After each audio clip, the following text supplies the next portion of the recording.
día especial porque retomamos una serie con la que estuvimos varios años, bueno, 3 si no recuerdo mal. Creo que empezamos esta serie de predicaciones el día 9 de junio del 2019.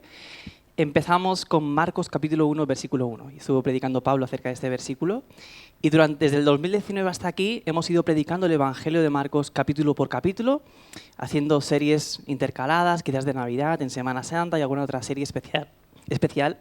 Pero hemos estado profundizando en todo este Evangelio. Y es curioso porque en el último capítulo que nos quedamos, que fue el 13, trae mucha esperanza al momento que estamos viviendo aquí.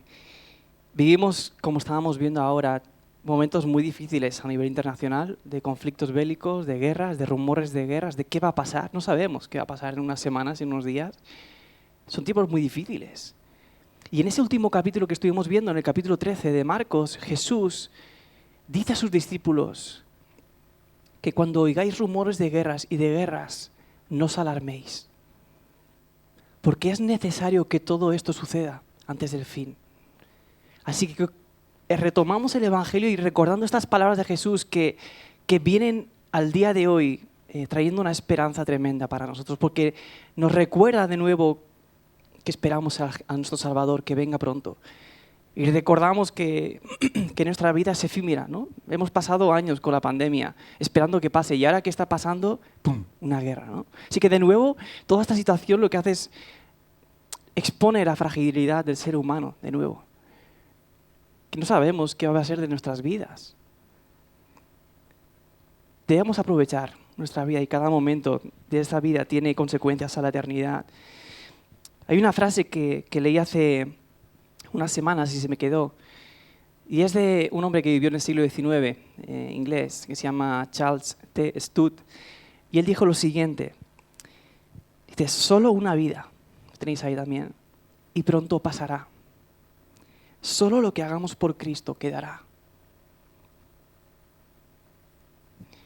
Solo una vida y pronto pasará.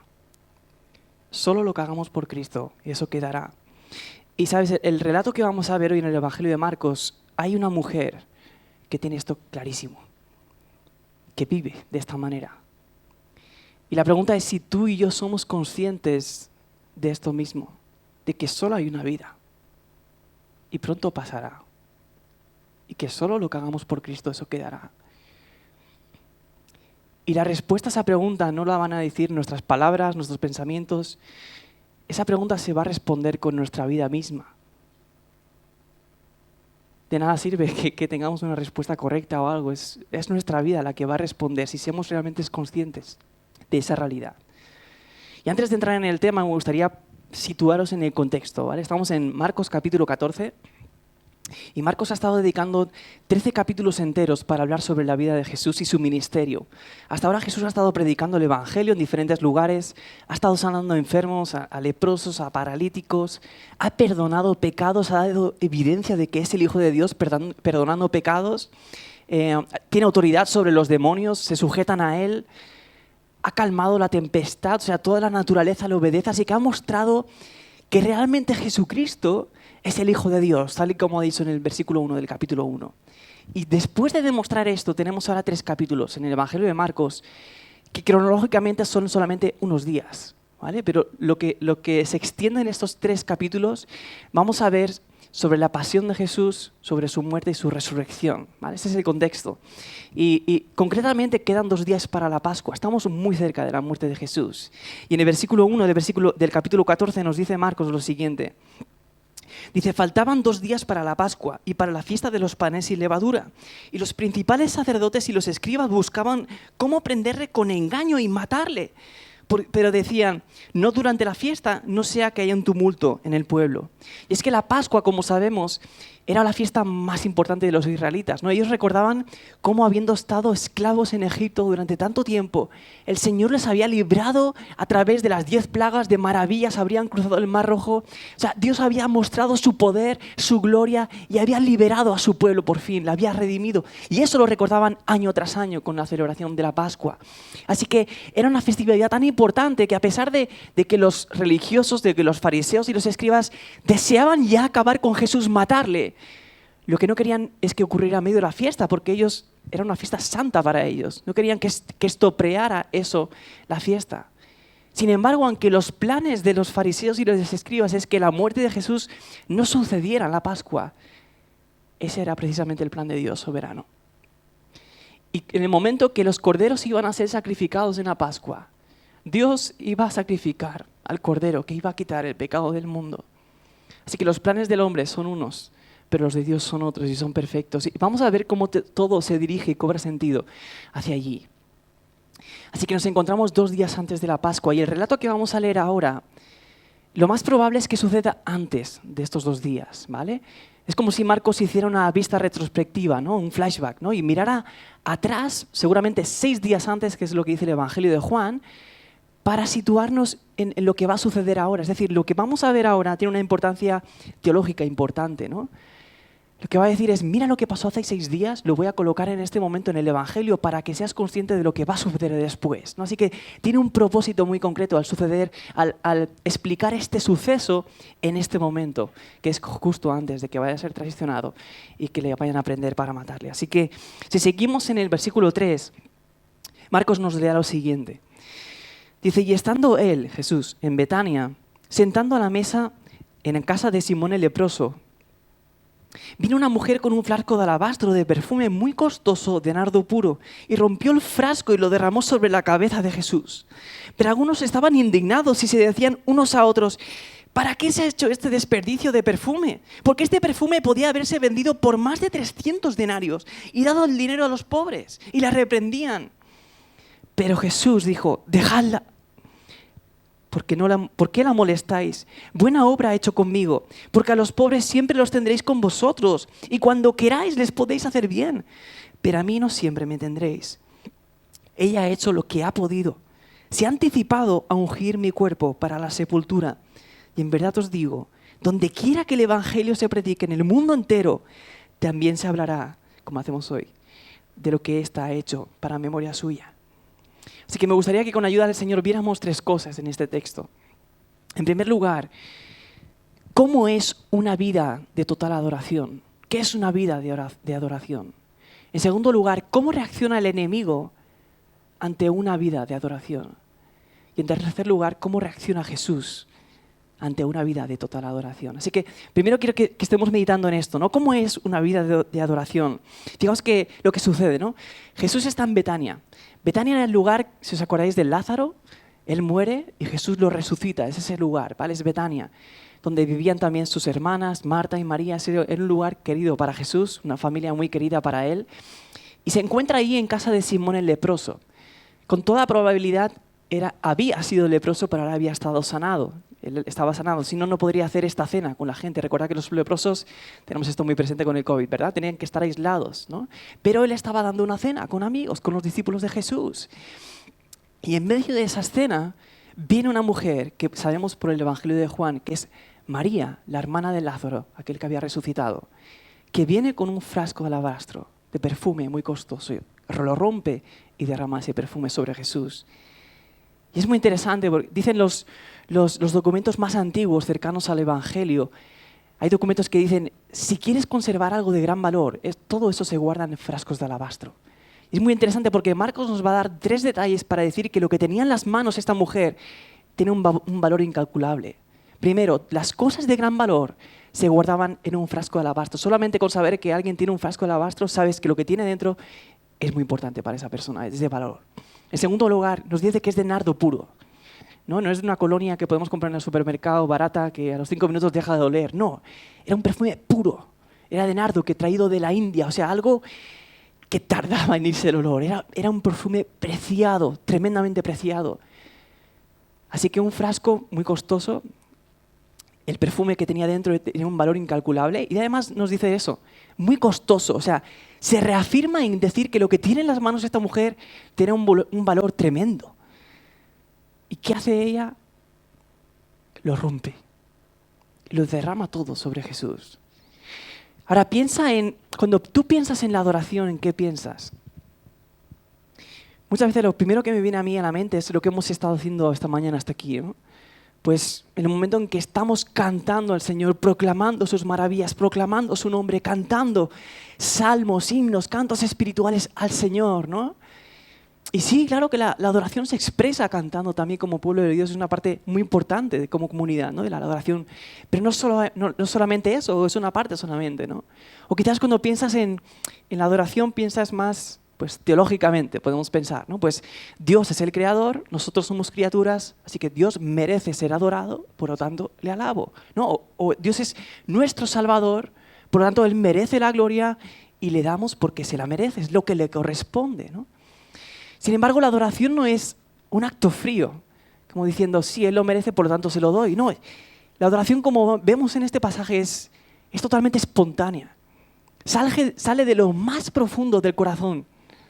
O sea, la adoración surge no solamente cuando sabes que Dios tiene un valor infinito, por lo tanto le adoras, sino cuando tú percibes que Él tiene un valor infinito, cuando Él tiene un valor incalculable para ti, cuando lo sientes así, entonces es cuando surge la adoración. Y cuando eres capaz de hacer cosas como lo que hizo esta mujer. Así que surge la adoración de un corazón que ha sido abierto por completo a la gloria de Dios y lo único que quiere hacer es demostrar ese amor, esa adoración por medio de cosas que para otros quizás eran exageradas incluso. Pero es algo incontrolable la adoración, es algo que surge precisamente de eso, del asombro de ver la gloria de Dios. Y es que la adoración tiene que ver, como vemos en este texto, con romper, con quebrantar. ¿Sabes? Este frasco de alabastro es muy probable que haya pasado de generación en generación. Cuando los discípulos están discutiendo, ¿no? Y están diciendo, esto podría haberse vendido por 300 denarios, ese era el sueldo de un año entero. Probablemente este frasco de alabastro era como una seguridad para esa familia. En momentos de crisis como los que podemos estar viviendo cada uno de nosotros o en nivel internacional, pues tengo eso ahí que me da seguridad, ¿no? Porque lo puedo vender, puedo sacar bastante dinero. Así que era un recurso de seguridad, de confianza. Podían estar aferrados a ellos, ¿no? En momentos de crisis, pues venderlo. Pero ¿qué hace María? Lo rompe, acaba con él y lo derrama todo sobre Jesús. O sea, toda su fuente de confianza, de ingresos, lo derrama todo, absolutamente todo sobre Jesús. Esto es lo que hace la adoración y es muy interesante que María no guarda nada. Primero lo rompe, lo derrama sobre su cabeza. Jesús dice, ha derramado sobre su cuerpo entero. Y en el Evangelio de Juan vemos como incluso ese perfume llega con gran cantidad a los pies. Y María limpia los pies de Jesús con ese perfume a través de sus cabellos. Así que el cuerpo entero de Jesús está ungido. María no guarda nada. Entrega a Jesús todo lo que es para ella su confianza, su seguridad, se lo entrega todo, rompe. O sea, María nunca más iba a tener ese frasco en sus manos, jamás. Ya estaba roto, ya no había nada dentro. Nunca más podría volver a tener confianza en eso. Así que María lo entregó todo completamente porque conoció a aquel que tenía un valor infinito. Es muy interesante que Pablo nos habla de lo mismo en otras palabras. Si os acordáis, Pablo, cuando está hablando a los filipenses, dirá lo siguiente, dice, pero todo lo que para mí era ganancia lo he estimado como pérdida por amor de Cristo. Y aún más, yo estimo como pérdida todas las cosas en vista del incomparable valor de conocer a Cristo Jesús, mi Señor, por quien lo he perdido todo y lo considero como basura a fin de ganar a Cristo. Pablo está diciendo, tener a Cristo es un valor incalculable. Lo he perdido todo, lo he roto todo. He acabado con todo eso. Se lo he entregado a Él. ¿Por qué? Porque no hay nada que se pueda comparar a conocer a Cristo, a estar en Él, ¿no? Como dice, el ser hallado en Él. Así que María con ese acto estaba diciendo no solamente que Jesús era digno de ser ungido con ese perfume tan costoso, que no solamente era merecedor de entregarle todo, sino que además estaba diciendo que toda mi confianza, todo lo que yo anhelo, todo lo que deseo, eres tú. Le entrego todo a ti por completo. Y es que María estaba fascinada por Jesús. María había visto a resucitar a su hermano. Había visto a Jesús decirles, Lázaro, sal fuera. Y que los muertos, en este caso su hermano, a quien amaba, resucitara. María es muy interesante que en otro lugar, creo que es Lucas el que lo menciona, si os acordáis la escena, Jesús está en casa, Jesús está enseñando la palabra y María, ¿dónde está? A los pies de Jesús. De manera que era algo que no debía hacerse. O sea, estaba su hermana atendiendo a todo el mundo, preparando todas las cosas con todos los preparativos y Marta le dice, Jesús, que María está aquí a tus pies y nadie me está ayudando. No es lo que tiene que hacer ahora. Se supone que debería ayudarme. Debería estar sirviendo a los demás. Pero está aquí. ¿Y Jesús qué hace? Decirle, Marta, Marta, tú estás afanada por tantas cosas. Ella ha escogido la mejor parte y nadie se la va a quitar. O sea, María hacía cosas que la gente no entendía, que no estaban dentro de lo correcto, dentro de lo que se supone que debería hacer. Pero ella lo hacía. Amaba a Jesús, estaba fascinada por él y le llevaba a hacer este tipo de cosas.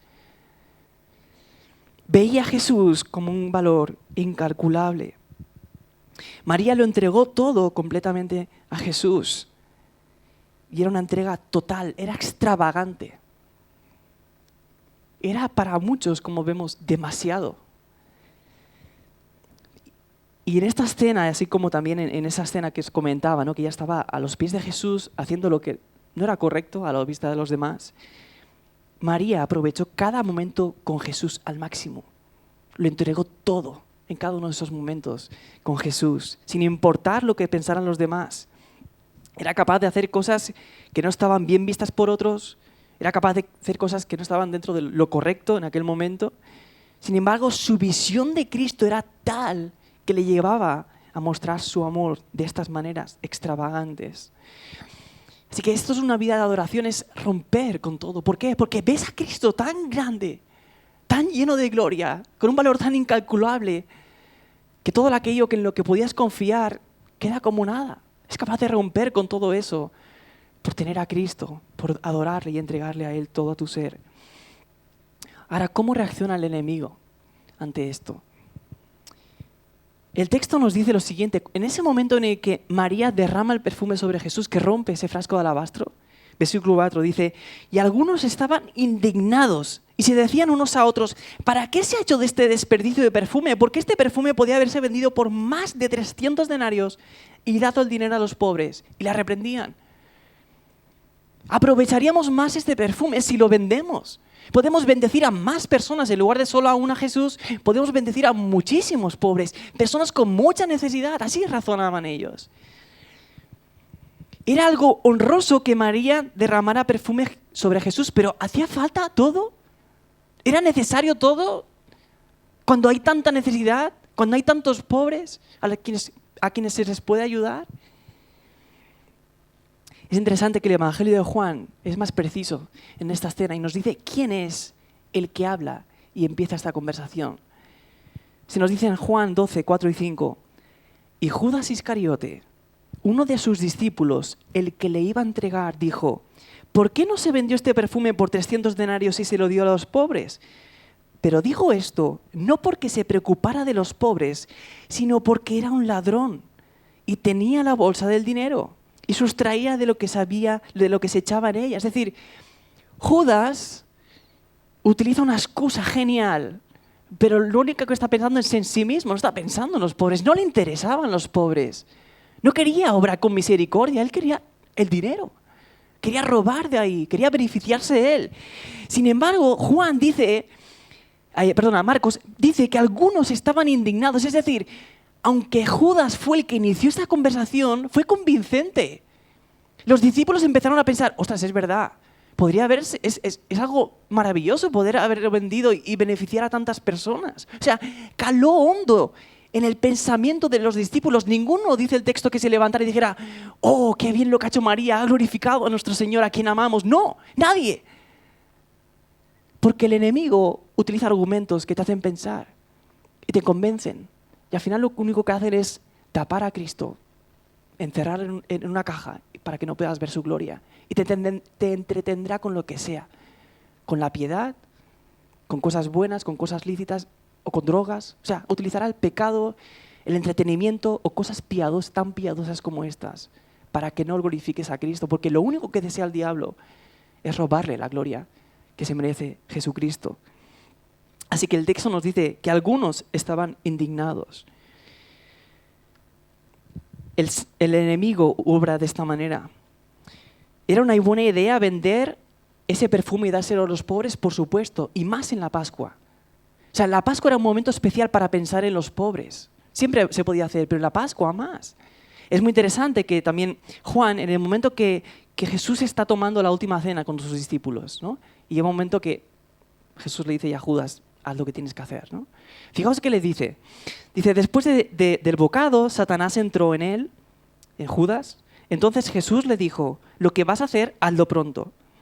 Pero ninguno de los que estaban sentados en la mesa entendió por qué decía esto. Porque algunos pensaban que como Judas tenía la bolsa del dinero, Jesús le decía, compra lo que necesitamos para la fiesta o que diera algo a los pobres. Es decir, en el momento que Jesús le dice a Judas, venga, haz lo que tienes que hacer, ellos enseguida pensaron en los pobres, porque era costumbre que en la fiesta de la Pascua se pensara en los pobres de una manera especial. Así que Judas, el enemigo, Satanás, usa argumentos preciosos, o sea, lógicos, convincentes. Era bueno pensar en los pobres, pero ¿qué estaba haciendo? Robarle la gloria a Cristo.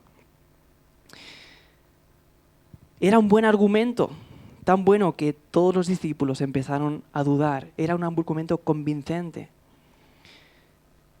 Sin embargo, lo que estaba diciendo Judas en ese momento, lo que estaban diciendo los discípulos al indignarse con esa cena, de manera indirecta era, eso es demasiado para Jesús.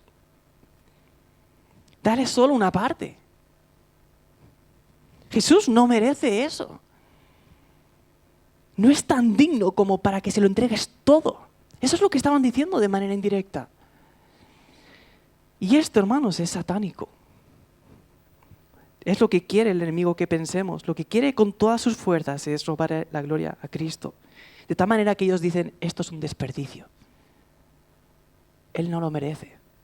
No hacía falta esto. Es un desperdicio. ¿Sabes? La frase que leí al principio de Stott, la que decía, solo tenemos una vida y pronto pasará, solo lo que hagamos por Cristo se quedará. Stott pertenecía a un grupo de 7 personas, 7 varones, en el siglo XIX, que eran unas mentes brillantes. Uno tenía unas notas excelentes, era una mente brillante, como decía. Otro era hijo de un cirujano, otro era un hijo de un parlamentarista. Stott era el jugador de moda de cricket en Inglaterra, el mejor jugador de toda Inglaterra, considerado. Y así hasta 7 personas. ¿Y sabéis qué hicieron estos 7? Dijeron, vamos a ir a China. Vamos a ir de misiones, vamos a ir a predicar el Evangelio. Vamos a dejarlo todo, vamos a romper con todo. Y vamos a ir a predicar el Evangelio a China. ¿Sabes cómo reaccionó la gente? Algunos de su familia incluso, o el entorno que admiraba a estas personas, a estas mentes brillantes, a estos jugadores de moda. Fíjate lo que dijeron. Es un desperdicio de mentes brillantes y de personas talentosas. El hecho de que se vayan a China es una pérdida. Con lo tanto que podrían beneficiar a la sociedad aquí en Inglaterra, mentes brillantes, es un desperdicio que se vayan. Lo mismo que dicen los discípulos con María, es un desperdicio. Y así es como ora el enemigo, cómo te hace pensar. Y es interesante que este acto hace sentir incómodos a los discípulos. O sea, el corazón de ellos estaba quedando expuesto ante esta acción de María. Y es que cuando te enfocas en rendirle todo al Señor, van a haber personas, incluso creyentes, que no lo van a entender. Personas, hermanos, que van a decir, esto es demasiado. ¿Por qué? ¿Por qué haces esto? No hace falta. Está bien seguir a Cristo, pero no hace falta tanto. No hace falta llegar a este extremo. Fíjate que son los discípulos los que llegan a pensar así, no los fariseos y los escribas que leíamos antes que quieren matar a Jesús, no, los discípulos, aquellos que le seguían. Así que lo cierto es que muchos cristianos sabrán que Cristo tiene un valor infinito, pero si no le aprecian de esa manera, no entenderán por qué eres capaz de romper con todo. Lo verán como algo exagerado, como un desperdicio. Mentes brillantes, talentosas. Es un desperdicio que se vayan. No, ellos estaban ganando su vida. Estaban invirtiendo en la eternidad. Y es que lo que quiere el diablo es precisamente eso. O sea, el diablo quiere que dividas tu corazón, que desenfoques de Cristo. Quiere apagar su luz. Quiere decirnos, entrégate a Él, pero no le entregues todo. No le entregues todo. No le entregues todo. ¿Os acordáis de lo que pasa con Ananías y Safira? Dicen en Hechos capítulo 5. Era un momento en el que todos estaban vendiendo sus propiedades, le estaban poniendo el dinero en los pies de los discípulos, y los discípulos administraban ese dinero de tal manera que en la comunidad cristiana no había nadie que pasara necesidad. No era una obligación, era algo que surgía de la comunidad, ¿no? El entregar todas esas cosas para el bien de los demás. Y nos dice el capítulo 5, versículo 1, dice, pero cuando cierto hombre llamado Ananías, con Safira su mujer, vendió una propiedad y se quedó con parte del precio, sabiéndolo también su mujer, y trayendo la otra parte, la puso a los pies de los apóstoles. Mas Pedro dijo a Ananías, ¿por qué ha llenado Satanás tu corazón para mentir al Espíritu Santo y quedarte con parte del precio del terreno? Es algo diabólico lo que está aquí. O sea, no tenían obligación de venderlo, lo habían hecho. Y seguramente el enemigo estaría susurrándole, no hace falta que lo des todo. O sea, lo que vas a hacer, vender tu propiedad y dar una gran parte a la comunidad cristiana, pocas personas hacen eso. Pero todo, no lo hagas, no hace falta hacerlo todo. Así que fíjate cómo Satanás guía ese pensamiento de no entregarlo todo y además mentir, ¿no? ¿Por qué? Porque Satanás quiere que vivas a Cristo a medias. Quiere tener parte de ti, poder controlar una parte de tu vida, a fin de que Cristo no sea glorificado completamente, absolutamente, por ti. De manera que muchas veces nos mantiene entretenidos con las cosas correctas delante de Dios. Era bueno vender parte de la propiedad, era algo precioso. No muchos los hacemos. De hecho, ninguno de nosotros ha vendido seguramente sus propiedades y las ha entregado a la iglesia, parte de ellas. Así que Él puede usar las cosas correctas delante de Dios, como alimentar a los pobres, como ayudar a los necesitados, como el estar en el ministerio, en la iglesia, estar comprometido con la iglesia, como el cuidar de tu familia, cualquier cosa. Pero lo usará para entretenerte y quitar tu mirada de Jesús. Y es interesante que cuando solamente estás pensando en hacer lo correcto en la vida cristiana, ¿no? ¿Qué es lo que Dios quiere que haga? ¿No? Pues hago lo correcto delante de Él. Cuando solo te mueve el qué es lo que debo hacer, el deber, has perdido por completo la esencia de la adoración. De hecho, en muchas ocasiones lo único que estamos haciendo cuando hacemos lo correcto es protegernos bajo una apariencia de piedad, de religiosidad, y de esta manera nuestra vida y entrega al Señor se vuelve pobre, calculada, fría, monótona, cómoda para nosotros. Y esto es lo contrario de la adoración. Cuando nos enfocamos solamente en hacer lo correcto, empezamos a mirarnos a nosotros mismos y nos desviamos de a quién estamos sirviendo realmente. Dejamos de asombrarnos por Dios como deberíamos hacerlo.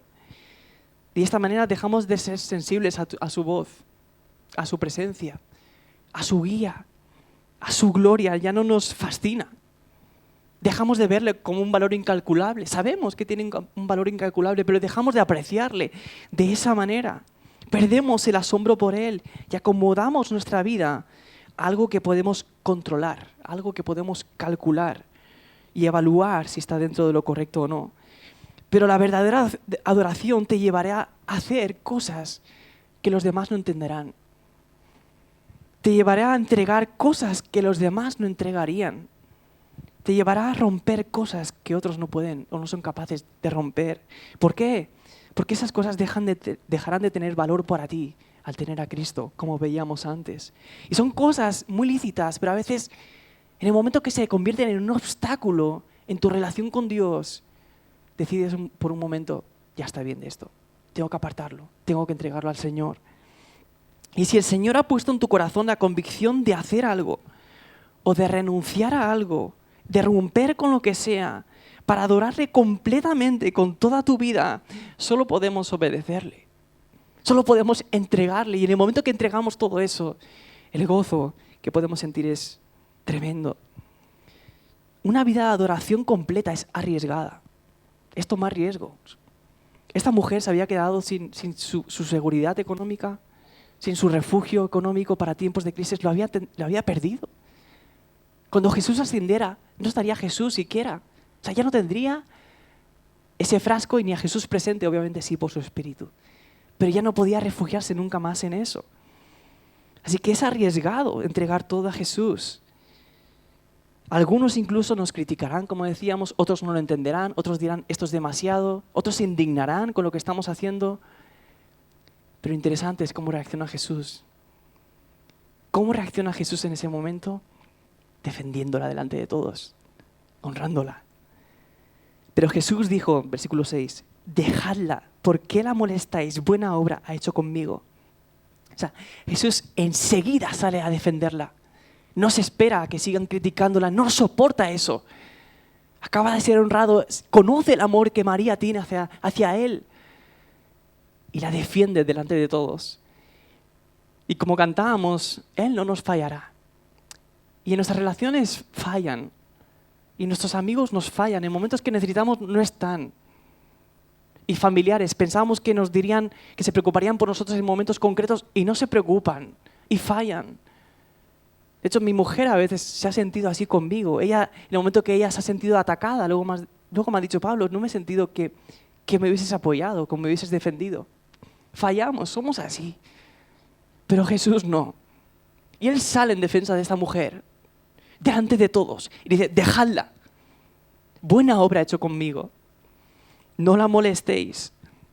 Y es muy interesante que aquel que tiene un valor infinito y por quien lo hemos entregado todo, Él sale a nuestra defensa siempre. Y fijaos cómo Jesús cambia el enfoque de los discípulos. Los discípulos están pensando en invertir ese dinero para los pobres. ¿Y qué dice Jesús?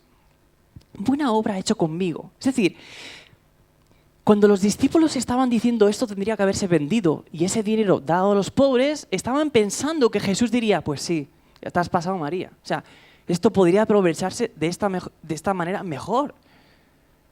Pero no, Él dice, buena obra ha hecho conmigo. El enfoque ha sido correcto. Me estaba mirando a mí, quería darme gloria a mí. Así que Jesús estaba diciendo, María me la ha entregado todo. Me ha entregado todo su amor, toda su confianza, toda su gloria. Me la ha entregado a mí.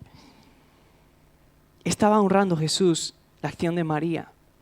En segundo lugar, dice, versículo 7, porque a los pobres siempre los tendréis con vosotros y cuando queráis les podréis hacer bien, pero a mí no siempre me tendréis. Es decir, están ahí con vosotros todos los días, les podéis hacer bien todos los días, pero a mí no. Yo me voy pronto. Y María acaba de ungir mi cuerpo y eso tiene un significado. Voy a morir pronto. Se ha anticipado para ungir mi cuerpo, para la sepultura. Como sabéis, en aquella época se ungía los cuerpos, ¿no? Con perfumes, con especias aromáticas, como ocurre cuando van las mujeres a buscar el cuerpo de Jesús y se encuentra que ha resucitado, ¿no? ¿Con qué van? Con todo eso, ¿no? Porque van a ungir. Pues Jesús está diciendo, ella se ha anticipado. O sea, mi muerte está pronta. Va a ser ya. Y ella no ha desaprovechado el tiempo estando conmigo. Sabe que voy a partir y lo ha derramado todo por mí. A ellos les podréis bendecir siempre, pero yo no siempre voy a estar. Y versículo 8, ella ha hecho lo que ha podido. Esto es muy interesante. O sea, ya fuera consciente o no María de lo que estaba haciendo, Jesús saca a la luz el sentido y el propósito de esa acción, ¿no? Ungir su cuerpo para sepultura. Y cuando dice ha hecho lo que ha podido, está diciendo ha hecho todo lo que estaba en su mano. Ha hecho todo lo que estaba en su mano. Cuanto podía hacer, lo ha hecho. Cuanto podía dar, lo ha dado. Cuanto podía entregarse, se ha entregado. Así lo ha hecho todo. Ha hecho todo lo que ha podido. Así que María de nuevo aprovecha cada momento con Jesús. Sabe el valor de la vida que está en Él y es consciente de eso. No le importó lo que pensaran los demás, no le importó la crítica que pudiera recibir. O sea, seguro que María cuando iba a romper eso sabía que podrían haber reacciones de ese tipo, pero no le importó, lo entregó todo. Y hermanos y hermanas, cuando a menudo pensamos en nuestra vida cristiana, nos enfocamos mucho en la salvación por gracia, ¿no? Obviamente damos gloria a Dios porque la salvación es 100% por gracia, no podemos aportar nada a nuestra salvación, es completamente del Señor. Pero muchas veces olvidamos que todo lo que hacemos aquí tiene consecuencias para la eternidad. Y la Biblia nos habla mucho de eso también. Nos dirá en Corintios, Pablo, Dice, porque todos nosotros debemos comparecer ante el tribunal de Cristo para que cada uno sea recompensado por sus hechos estando en el cuerpo, de acuerdo con lo que hizo, sea bueno o sea malo. Es decir, hay una recompensa de todo lo que haces. La eternidad está en las puertas. Y todo lo que has hecho aquí va a ser expuesto. Y Dios es justo. Y va a recompensar a cada uno según lo que haya hecho. Por eso Jesús dice en los evangelios, haceos tesoros en los cielos. Porque puedes no estar haciéndote tesoros en los cielos. Puedes no estar mirando a la eternidad, simplemente viviendo la vida cristiana como algo que pasa, aferrado a la religión evangélica porque es la verdadera. No, mira la eternidad, hazte tesoros en los cielos. Y esto es así porque Dios es justo. Dice el autor de Hebreos 6:10 en su carta, dice, porque Dios no es injusto como para olvidarse de vuestra buena obra y del amor con que habéis mostrado hacia su nombre, habiendo servido y sirviendo aún a los santos. Es decir, Dios no es injusto, se acuerda de cada cosa que haces por su nombre, por servir a otros. Él lo tiene en cuenta. Malaquías dice que se escribe un memorial delante de Él. Es que Dios no es injusto, Dios es bueno, es justo. Y recompensa, se deleita en recompensar a aquellos que se han entregado a Él, que le han amado y que han mostrado eso con su propia vida. Dios recompensará nuestras obras en base a su misericordia y lo que hagamos por Cristo. 1 Corintios 3, 13-15 dice lo siguiente también. Hablando de ese día en que seremos juzgados, dice, la obra de cada uno se hará evidente, porque el día la dará a conocer. Pues con fuego será revelada. El fuego mismo probará la calidad de cada obra, de cada uno. Si permanece la obra de alguno que ha edificado sobre el fundamento, este fundamento es Cristo, ¿no? Si lo ha hecho por amor a Cristo, recibirá recompensa. Si la obra de alguno es consumida por fuego, sufrirá pérdida. Él será salvo, aunque así como por fuego. Solo hay una vida.